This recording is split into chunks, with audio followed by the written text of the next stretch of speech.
alcanzado ofrece paz, pues seguro, alma mía, la promesa sí será.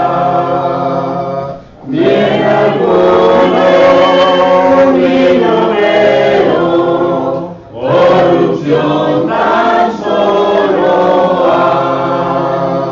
Yo cansado y afligido, busco alivio con afán.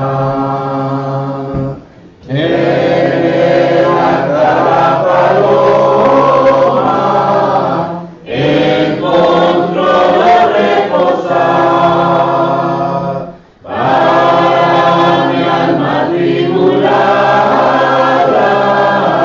el Señor acá será. Combatido vengo el crece, el diluvio sin cesar. Al remedio sus hermanos, rugirá la tempestad. Amparada ya en tu seno, puede el alma respirar. El reposo que prometes siempre da segura paz. Oh, cuán dulce en mis oídos vuelvo acento celestial. Ven a mí, ven, que descanso solo en mí podrás hallar. 48. Jesús es mi Rey soberano.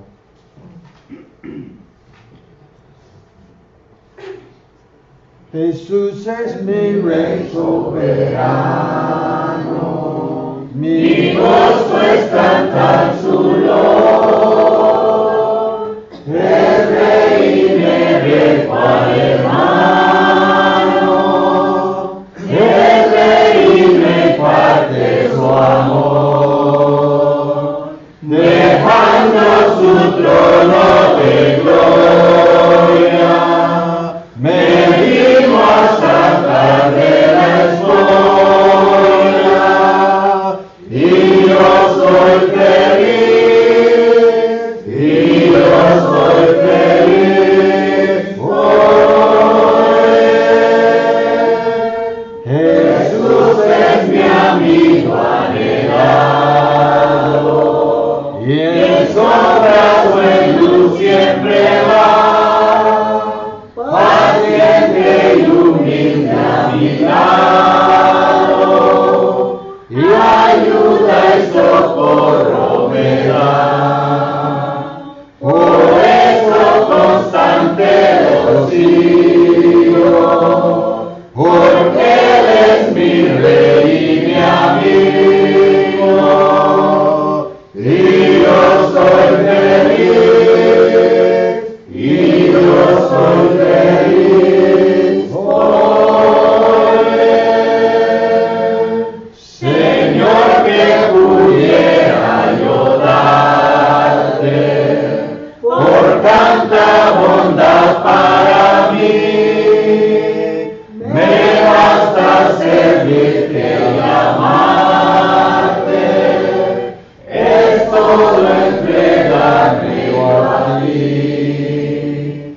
Entonces acepta mi vida, y a ti solo queda rendida, pues yo soy feliz, pues yo soy feliz por ti. Gracias. Jóvenes, por favor, de pasar sus clases con maestros y maestras y hermanos, por favor, enseñándote la palabra de Dios.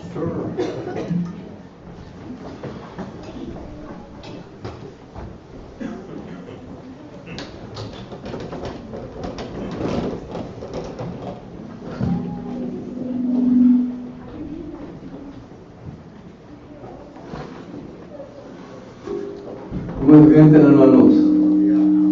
¿Bien? Muy bien. Pues miro que todavía hay algunos entre vosotros que están a lo mejor enfermos o lidiándose de lo que a lo mejor lo que yo les pegué.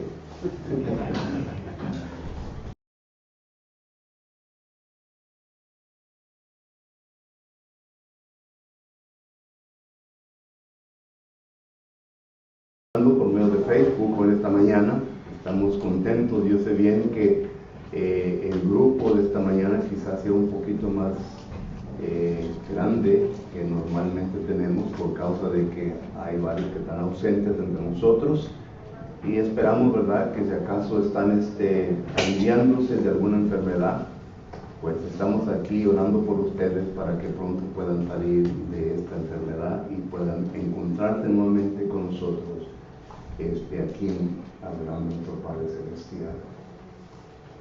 Para el resto de nosotros que estamos aquí, hermanos, le pido que oremos. Miren quiénes son los que no están aquí con nosotros y seguramente que están enfermos, van a por la ciudad.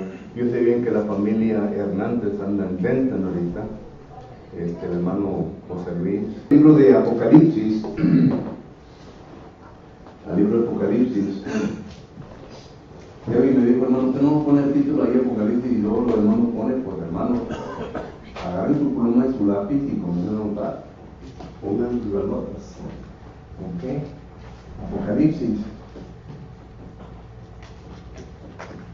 Estamos en el capítulo 11 y hoy vamos a ver el 14 al 19. Y claro, verdad que siempre empezamos con la introducción. ¿Ok? Con la introducción.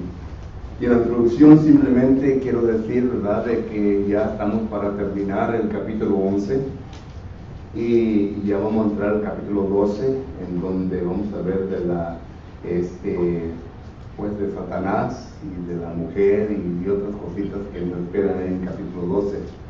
Pero recuerden que el capítulo 10, versículo 1 hasta el capítulo 11 y versículo 14 es el interludio del sexto y el séptimo o la séptima trompeta que se habrá de tocar. Y claro que cuando hablamos de trompetas estamos hablando ¿qué uso tenía la trompeta en el Antiguo Testamento? Pregunta. Y no es retórica, ¿verdad? Warning, ¿verdad? Amonestación. La trompeta, según Levítico capítulo 10, usted puede leer ahí, el propósito de la trompeta era de avisar. Y esto es lo que las trompetas vienen a significar. Son avisos de que el juicio de Dios se iba a derramar sobre ciertas personas. Y es lo que estamos viendo nosotros en este momento. En el interludio estamos viendo de que el juicio de Dios se ha derramado. Y vuelvo a recalcar que el juicio del cual estamos hablando en estos momentos no es un juicio final. Y lo vengo a recalcar fuertemente porque muchos ven estos versículos y comienzan a hablar del juicio final. Por ejemplo, ahora que está la guerra de Israel y Gaza, ¿verdad?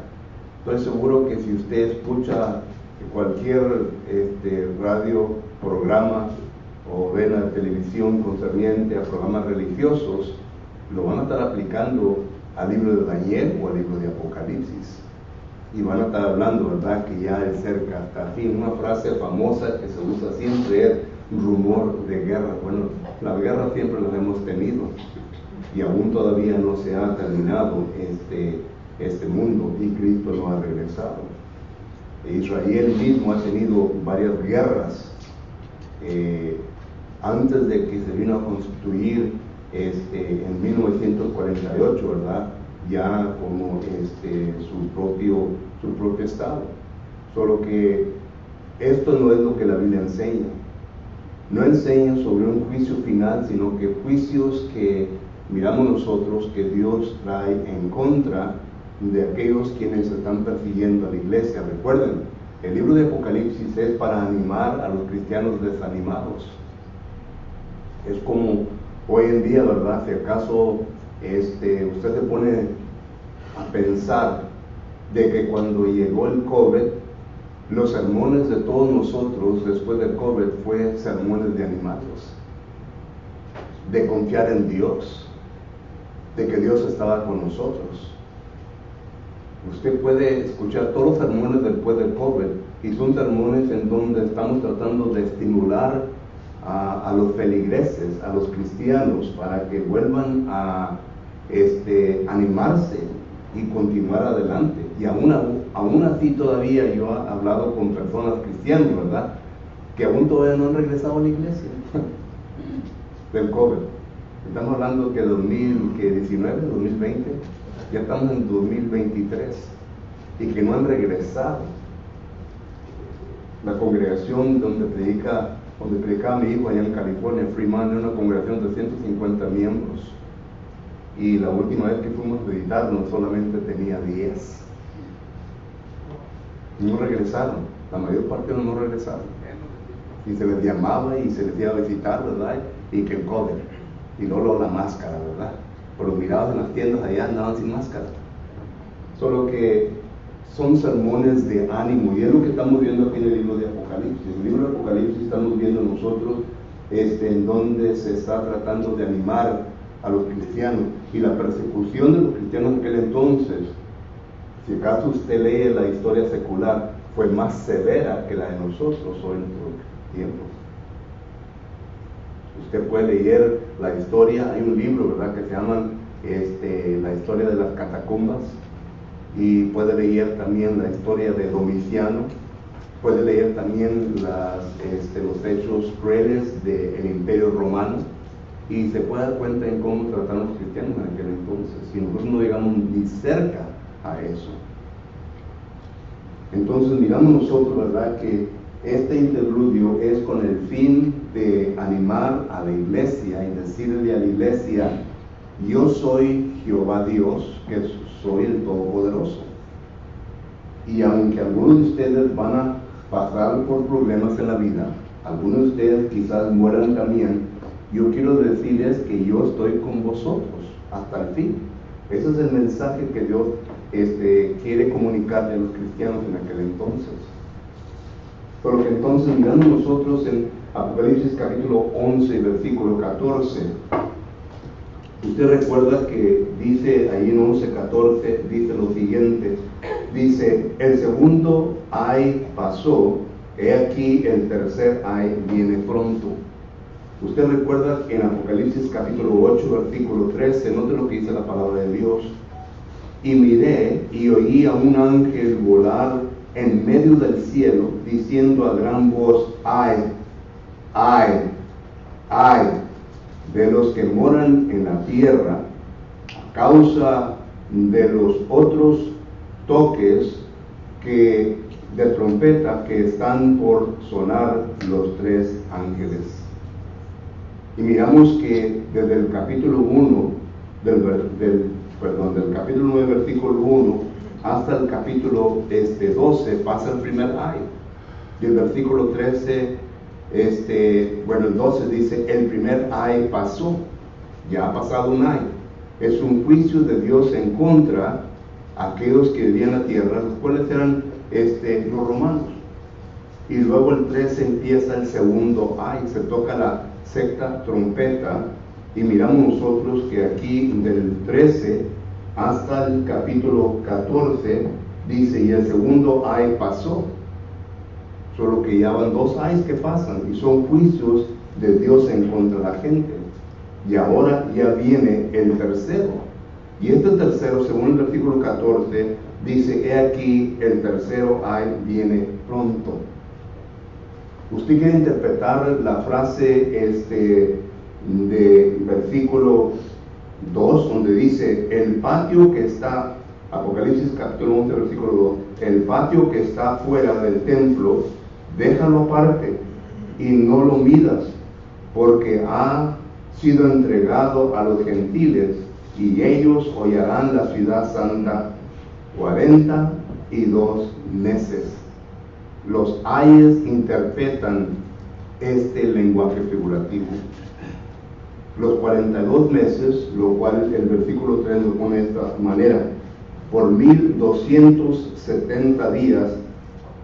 Este tiempo o esta frase figurativa son los 3 ayes. El primer ay, Apocalipsis 8, del 13 en adelante hasta el 12. El segundo ay, Apocalipsis 9, 13 hasta el 14, de Apocalipsis 11, y luego empieza el tercer ay. Ahí está la interpretación de este tiempo. ¿Recuerdan cuando estuvimos estudiando esta frase que les dije yo que no podía darles una fecha?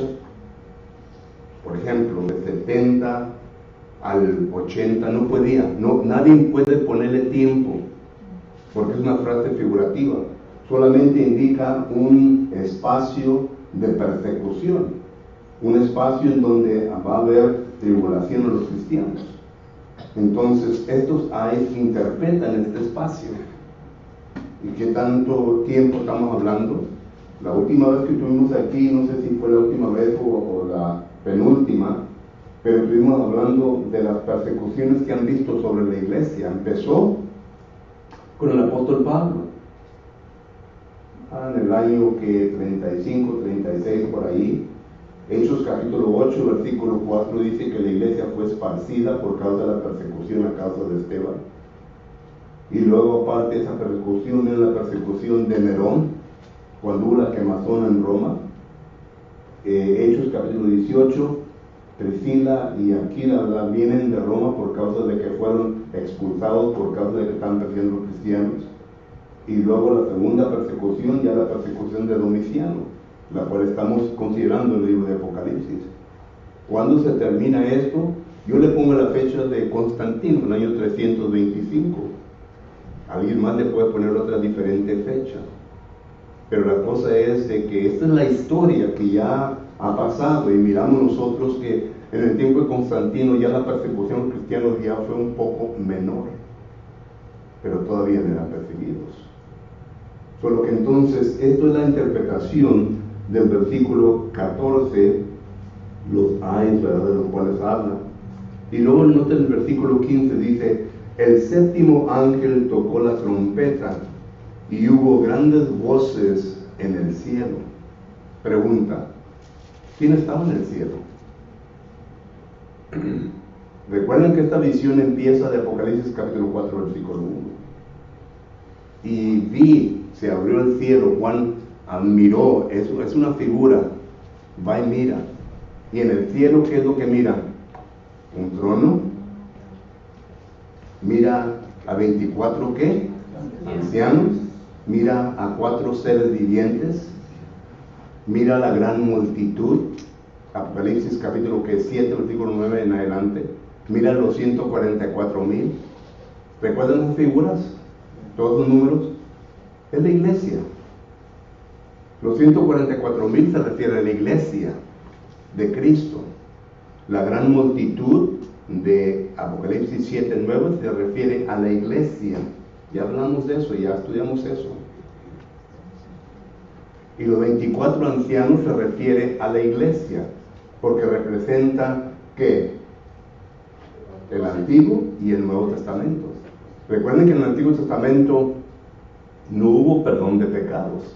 Romanos capítulo 3, versículo 24 y 25 dice que Dios pasó por alto los pecados de los antiguos. No hubo perdón de pecados. El pecado no se perdonaba en el Antiguo Testamento. Jeremías capítulo 2, versículo 22 dice, ni aún recogiendo la lejía más fuerte del mundo puede quitar el pecado. No podía. Pablo lo explica en Hebreos. Bueno, yo creo que Pablo escribió Hebreos, ¿verdad?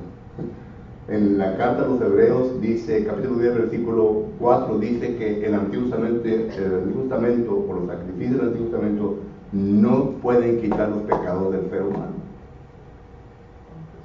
Entonces, ellos murieron con la promesa de que había de venir un Mesías.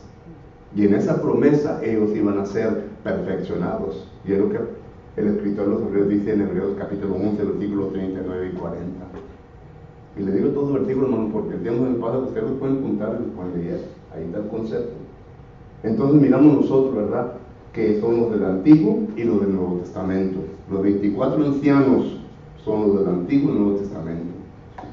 Y entonces miramos nosotros que es posible que esta gran voces, de la cual está hablando el versículo 15, y hubo gran voces en el cielo, sean de esta multitud, de los 144,000, de la gran multitud, de los 24 ancianos, de los 4 seres vivientes. Es posible. No cabe ninguna otra enseñanza bíblica en estos versículos.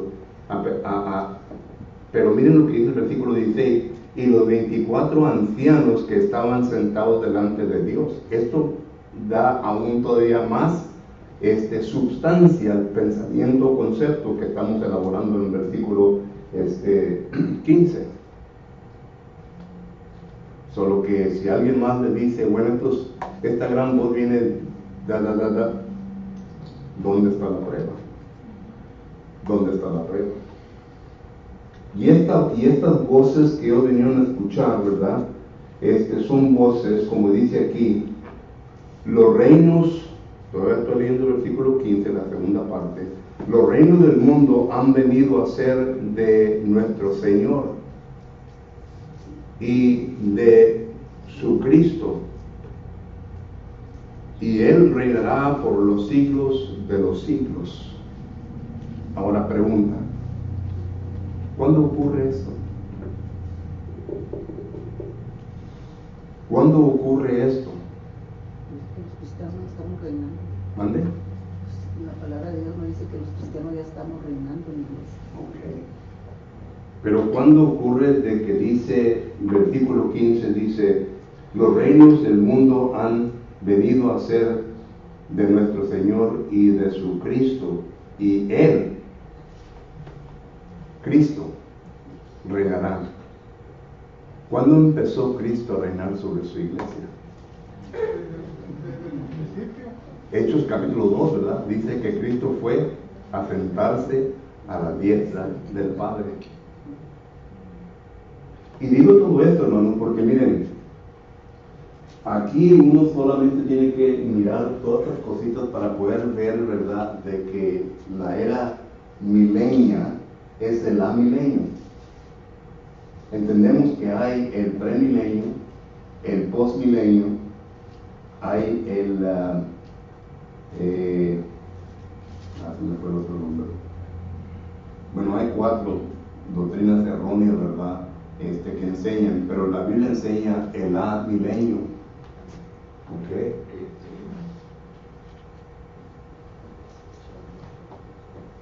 El amilenio.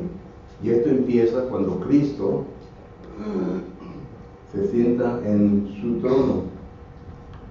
Esto lo viene a decir Hechos capítulo 2, versículo 27 hasta el 30 por ahí. Cristo viene y se sienta en su trono. Ahí empieza. ¿En qué año? ¿Le podemos poner fecha? Pues el año 33, cuando Cristo murió. ¿Ok? Lucas capítulo 3 y versículo 23 dice que Cristo comenzó su ministerio a la edad de 30 años. Anduvo por 3 años enseñando a sus discípulos. Aquí empieza ya lo espiritual.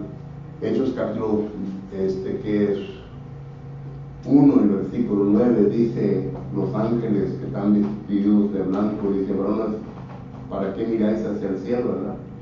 ¿Y qué dicen los ángeles? Este mismo Jesús que ustedes han visto ascender hasta el cielo, ¿va a qué? Regresar. Solo que ahí empieza. Y claro, ¿verdad?, que este es el milenio hasta que Cristo regrese por segunda vez. ¿Ok? Y esto será el fin del mundo. Esto lo que habla segunda de Pedro, capítulo 3 y versículo 10. Y claro que también Apocalipsis, capítulo 20, versículo 11, habla de esto. Pero eso es el milenio. Cristo está reinando en estos momentos. ¿Ok? Solo que esto es lo que la Biblia enseña. No enseña el postmilenio, no enseña el premilenio, los medianistas, nada de eso, sino que esto es lo que el versículo 15 nos está enseñando. Dice: los reinos del mundo han venido a ser de nuestro Señor y su Cristo. Ahora, si uno quiere añadirle más información a este bosquejo, pudiéramos poner aquí Salmos capítulo 2 y versículos del 3 al 6. ¿Qué es lo que dice Salmos capítulo 2? Bueno, ¿cómo es lo que dice Salmos? Es una profecía de Jesucristo. En Salmos capítulo 2, note lo que dice la palabra de Dios. Salmos capítulo 2 y versículo del 3 al 6. Dice la palabra de Dios lo siguiente: rompamos sus ligaduras y echemos de nosotros sus cuerdas. El que mora en los cielos se reirá. El Señor se burlará de ellos. Luego hablará a ellos en su furor y los turbará con su ira. Pero yo he puesto mi rey sobre Sión y mi santo monte. Hablando de Cristo. Y aquí está hablando de que todas las naciones, versículo 2, se levantarán los reyes de la tierra y príncipes consultarán unidos contra Jehová, contra su ungido, diciendo. En otras palabras, querían destruir a Jesucristo. Y destruyendo a Jesucristo se iba a destruir la iglesia. Porque Cristo es el edificador de la iglesia. Y noten la astucia, hermanos, y la sabiduría de Dios. Esta gente pensaba que dándole muerte a Cristo Jesús iba a terminar todo. Pero la muerte de Cristo Jesús fue lo que trajo todo. ¿Entendemos eso? El apóstol Pablo lo pone de esta manera en la primera carta a los Corintios, capítulo 2. En la primera carta a los Corintios, capítulo 2 y versículos que parece que 6 y 7. Primera Corintios, capítulo 12. Pablo aquí hablando de la sabiduría de Dios. Dice: sin embargo, hablamos sabiduría entre los que han alcanzado madurez, y sabiduría no de este siglo, ni de los príncipes de este siglo, que perecen, mas hablamos sabiduría de Dios en misterio, la sabiduría oculta, la cual Dios predestinó antes de los siglos para nuestra gloria. Noten, Dios pensó esto en la eternidad. No fue algo que vino como el americano, un afterthought, no. Los premilenialistas dicen que la iglesia y todo esto fue un afterthought. No fue un afterthought, no fue un pensamiento después, sino que todo esto se vino a significar de la eternidad. Versículo 7. Mas hablamos sabiduría de Dios en misterio, la sabiduría oculta, la cual Dios predestinó antes de los siglos para nuestra gloria, la que ninguno de los príncipes de este siglo conoció, porque si la hubiera conocido, nunca habrían crucificado al Señor de gloria. ¿Entendemos? Si acaso Satanás se hubiera entendido que la muerte de Cristo iba a traer victoria, y los príncipes de la tierra sabían que iba a traer victoria, nunca lo hubieran crucificado. Pero no entendieron la sabiduría de Dios. Y por lo tanto, miramos nosotros que esto es lo que el Salmo 2, versículos 3 y 5 nos está hablando concerniente a esto. Porque es lo que el versículo 15 está hablando. El versículo 15 está hablando de que el imperio romano quiso acabar con Jesucristo. Satanás usó al imperio romano, Satanás usó al emperador. Esto lo vamos a ver en Apocalipsis capítulo 13, las dos bestias. Una bestia es el emperador, la segunda bestia es el imperio romano. Y noten quién les da el poder: el dragón. Satanás es el que viene a mover a esta gente. Entonces, ellos no entendieron la sabiduría de Dios y llevaron a Cristo a la crucifixión, y al al ser crucificado, ¡pum!, Él ya fue victorioso. Y es lo que estamos viendo el domingo a la mañana en el Salmo, las victorias de la muerte de Cristo, la victoria de la cruz. Solo que Salmos 2, 3 al 6 habla de esto y nos viene a sustanciar esto. Otro versículo también que tenemos en Daniel, capítulo 7, y son que versículos, parece que el 19 al 22. Y ahí está más claro, hermanos. Noten lo que dice Daniel capítulo 7. Recuerden que el libro de Daniel es un libro que habla de los reinos, los imperios mundiales. Es la visión que tuvo Nabucodonosor. Y la última bestia es ¿quién? Roma. Es Roma. Y noten lo que dice Daniel capítulo 7 y versículo 19 al 22. Dice la palabra del Señor: entonces tuve deseo de saber la verdad acerca de la cuarta bestia, que era tan diferente de todas las otras, espantosa en gran manera, que tenía dientes de hierro y uñas de bronce, que devoraban y desmenuzaban y las sobras hollaba con sus pies. Asimismo, acerca de los 10 cuernos que tenía en su cabeza. Todo esto lo vamos a ver en Apocalipsis capítulo 17. Pero está hablando de Domiciano. Dice que tenía en su cabeza, y de los otros que le habían salido, delante del cual había caído 3, y este cuerno tenía ojos y boca que hablaba grandes cosas, y parecía más grande que sus compañeros. Versículo 21. Y veía yo que este cuerno hacía guerra contra los santos y los vencía. Versículo 22. Hasta que vino el anciano de días. Y se dio el juicio a los santos del Altísimo, y llegó el tiempo, y los santos recibieron ¿qué? El reino. ¿Entienden el lenguaje? En otras palabras, está hablando de la victoria de Dios. Daniel capítulo 7, versículos 13 y 14 habla lo mismo, pero está hablando del amilenio. Se le dio. En otras palabras, la iglesia fue perseguida. El imperio romano quería acabar con la iglesia, quería acabar con los cristianos, pero lo que pasó es que levantó a un gigante, y de aquí la iglesia comenzó a agarrar fuerza. Y esto es lo que el versículo 15 está hablando.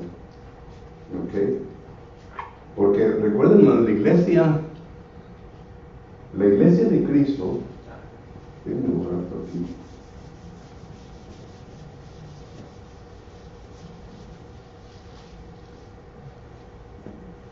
La iglesia de Cristo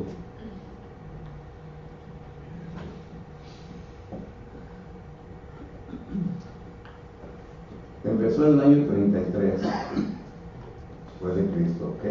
Ya esto tenemos confirmado. Mateo capítulo 16, versículo 18, Marcos capítulo 9, versículo 1, Hechos capítulo 2, versículo 1 en adelante. Ya lo tenemos confirmado. Y otra cosa, ¿verdad? Que la iglesia en Mateo, Marcos, Lucas y Juan se habla como algo que se va a establecer. Mateo 16, 18. De cierto te digo que tú eres Pedro, y sobre esta roca edificaré mi iglesia, futuro. Marcos 9, 1.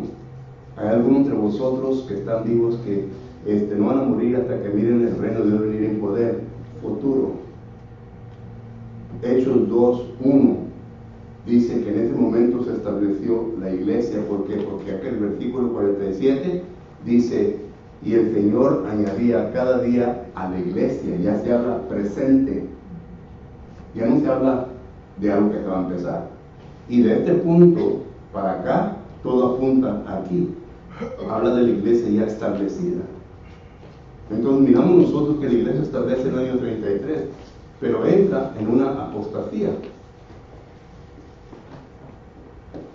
La iglesia entra en apostasía, ¿no? ¿Vienen qué? Hechos capítulo 20, versículo 29 al 30. El apóstol Pablo dice que dentro de vosotros, dentro de la iglesia, vendrán hombres perversos que traerán herejías. Y es lo mismo que enseña segunda de Pedro, capítulo 2, versículo 1. Es lo mismo que enseña Timoteo, capítulo 4, versículo 1 y 2. Es lo mismo que enseña Tesalonicenses, capítulo 2, versículo 1 y 2. Todos los versículos enseñan sobre la apostasía de la iglesia. Satanás trabajando. Y entonces ya viene disminuyendo la fuerza de la iglesia. Entonces, arriba de todo esto, ya para el año 81, ¡pum!, viene Domiciano. Domiciano, que tiene autoridad de Satanás, que ya le quiere dar el último golpe a la iglesia para destruirla. Eso es lo que habla el versículo 15. Ya al último, los miembros de la iglesia ya estaban desanimados por toda la persecución que estaba corriendo. Domiciano ya al último golpe, pero luego ¿qué pasa? Dice, la iglesia sale victoriosa. Versículo 15. Y esto es lo que el versículo nos está enseñando. Daniel, Salmos 2, Daniel, todo esto nos está enseñando de todo eso. Porque la promesa de Dios, hermanos, para nosotros, la iglesia de Cristo, es de que nunca seremos destruidas. ¿Entendemos eso? Daniel capítulo 2, versículo 44, note lo que dice. Daniel capítulo 2 y versículo 44, esta es profecía. Daniel 2:44 dice, en los días de estos reyes, hablando del imperio romano, el Dios del cielo levantará un reino que no será jamás destruido. ¿Qué es lo que no entendemos de eso? Ya no está hablando de los 4 reinos, está hablando de un 5.º reino, y el reino es la iglesia. Dice, jamás será destruida. ¿Qué es lo que no entendemos de esa frase? Jesucristo, cuando viene a hablar de la iglesia, del establecimiento de la iglesia, Mateo capítulo 16 y versículo 18, note lo que dice: y yo también te digo que tú eres Pedro, y sobre esta roca edificaré mi iglesia, y las puertas del Hades no prevalecerán contra ella. Es decir, aún muertos, no hay derrota a la iglesia de Cristo. ¿Qué es lo que no entendemos? Y es lo que se le está enseñando a la iglesia de Cristo en Apocalipsis capítulo 11, versículo 15. Dice, vuelvo a leer versículo 15, la última parte, dice, los reinos del mundo han venido a ser de nuestro Señor y de Jesucristo, y Él reinará. Perdón, los reinos del mundo han vencido, o venido, perdón, sí. Okay. La última frase dice, y Él reinará por los siglos de los siglos. Victoria. Y luego ya viene el júbilo de la gran multitud, los 144,000, los 24 ancianos, versículo 16. Y luego el versículo 17 dice, diciendo, te damos gracias, Señor, Dios Todopoderoso. Es interesante aquí esta frase. Es interesante aquí esta frase, ¿no?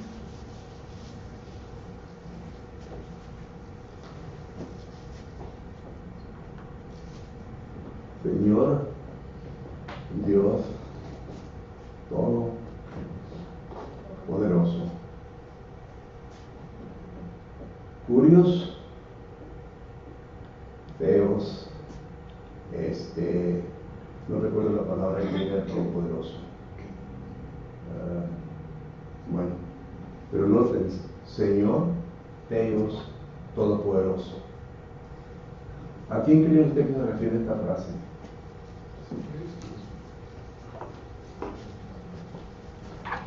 Lean lo que dice enseguida. Dice, versículo 17, el que eres, y el que ha de venir, el que eres y el que eras y el que ha de venir, porque has tomado tu gran poder y has reinado.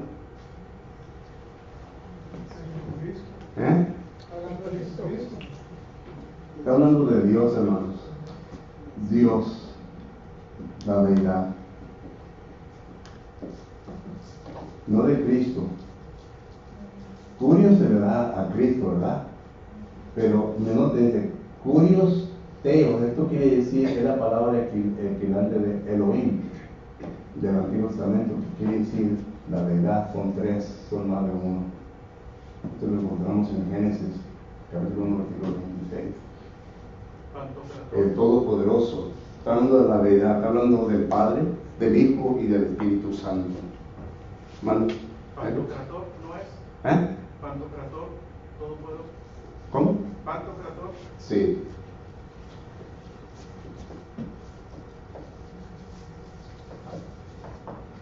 ¿Cuánto qué? Pantocrator.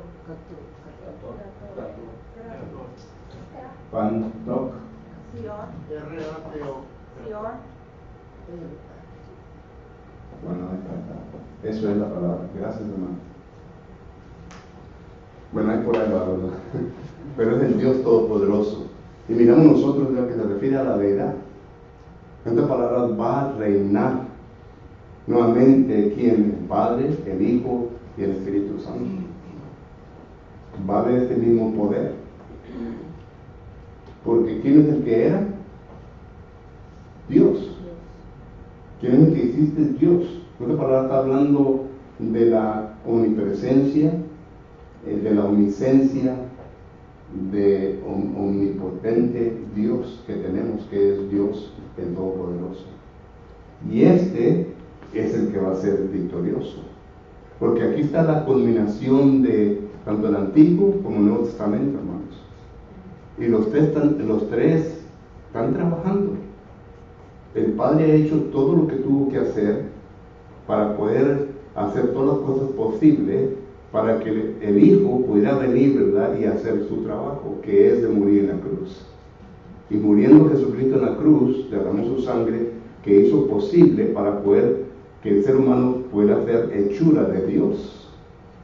Y el Espíritu Santo es el que mantiene esa santidad en nuestra vida, para que continuemos siendo hijos de Dios. Porque sin la santidad nadie verá a Dios, dice la Biblia. Solo que el Espíritu Santo continúa manteniendo la santidad en nuestra vida. Mientras que nosotros estamos revestidos de carne y sangre, hermanos, tenemos la potencia de caer en pecado. Es lo que dice Santiago, que hay una lucha entre nosotros, entre la carne y el Espíritu, y muchas veces la carne gana. Pero entonces miramos nosotros que dice el versículo 17, que el Dios Todopoderoso va a reinar. Y luego dice, y se aliaron las naciones y tú hubieras venido. Y claro que todo esto estamos viendo nosotros, el versículo 18, en donde Dios viene a dar sus juicios. Y recuerdan que la semana pasada les dije de un versículo que no era el correcto y dije que la computadora no estaba hablando. Bueno, es Proverbios capítulo 11, hermanos, versículo 31, en donde dice que los juicios de Dios van a venir en la tierra. Los juicios de Dios. En Proverbios capítulo 11, versículo 31, note lo que dice la palabra de Dios. Proverbios capítulo 11, versículo 31 dice, ciertamente, dice, el justo será recompensado en la tierra, cuanto más el impío y el pecador. La palabra recompensado quiere decir, bueno, se le va a dar lo merecido, pero aquí en la tierra. Si yo soy bueno, yo voy a recibir lo bueno de Dios, porque Dios me está mirando mis esfuerzos y me va a recompensar. Pero el impío, el malo, que simplemente está haciendo el mal, Dios también le va a dar su merecido. Es lo que este versículo nos está dando a entender. Miren, el pueblo de Dios, cuando no cumplió el pacto que él hizo con Dios, en Jeremías capítulo que es 25, 29 me parece, Jeremías 25, 29. Aquí está hablando Jeremías sobre los 70 años de juicio que habrá de venir sobre el pueblo de Israel. Pero mira lo que dice el versículo 29. El versículo 29, Jeremías 25, 29 dice: porque he aquí que a la ciudad en la cual es invocado mi nombre, yo comienzo a hacer mal. Este es Dios hablando. ¿Y de qué mal va a comenzar? ¿O qué es lo que va a comenzar? Y pregunta: ¿a vosotros seréis absueltos? No. ¿Seréis absueltos? No. Porque espada traigo sobre todos los moradores de la tierra, dice Jehová de los ejércitos. Yo les voy a recompensar a ustedes por su maldad. Y uno aquí dice: bueno, entonces Dios, que de Dios viene cosas malas. No, Dios va a permitir que todo lo que ellos están envueltos, ¿verdad?, venga sobre ellos. Es lo mismo que dice Romanos capítulo 1, versículo 28. Lo mismo que dice segunda de los Tesalonicenses capítulo 2, versículo 11. Dios va a permitir que todo su pecado venga sobre ellos. Por lo que miramos nosotros, que estos juicios otra vez no son finales, sino que van a ser cortos allí, ¿verdad?, únicamente a ellos. Y luego ya el versículo 19, el versículo 19, Dios está dándoles consuelo, que Él está con ellos siempre. Es lo que quiere este versículo. La interpretación de él, ¿verdad? Cuando el cielo se abre, miran al templo de Dios. ¿Qué es el templo de Dios? Ya lo interpretamos, es la iglesia. ¿Y qué le está diciendo? Que miren el arca. El arca del pacto era la gloria de Dios en el pueblo de Dios. ¿Recuerdan el Antiguo Testamento? Dándoles confianza de que Dios siempre iba a poner. Había una luz que cuando se movía la luz, se movía el pueblo. Eso, Dios siempre estaba con ellos. Y esto es lo que le está diciendo a la iglesia hoy en día. Está diciendo: no te preocupes, lo que venga a tu vida, yo estoy contigo. ¿Qué le dijo al pueblo de él antes de que cruzaran el río Jordán? Deuteronomio capítulo 31, versículo 6. Yo estaré con vosotros. Y noten, Dios les dijo: entren y conquisten la tierra. Yo estaré con vosotros. A Josué, antes de empezar su dirección al pueblo, ¿verdad? Josué capítulo 1, versículo 5, le dice: yo estaré contigo, nadie te habrá de poner mano. ¿Y qué nos dicen los cristianos? Hebreos capítulo 13, versículos 5 y 6. Yo estaré con vosotros hasta el fin, nadie les va a hacer daño. Entonces, la conclusión es: what's the problem? ¿Cuál es el problema?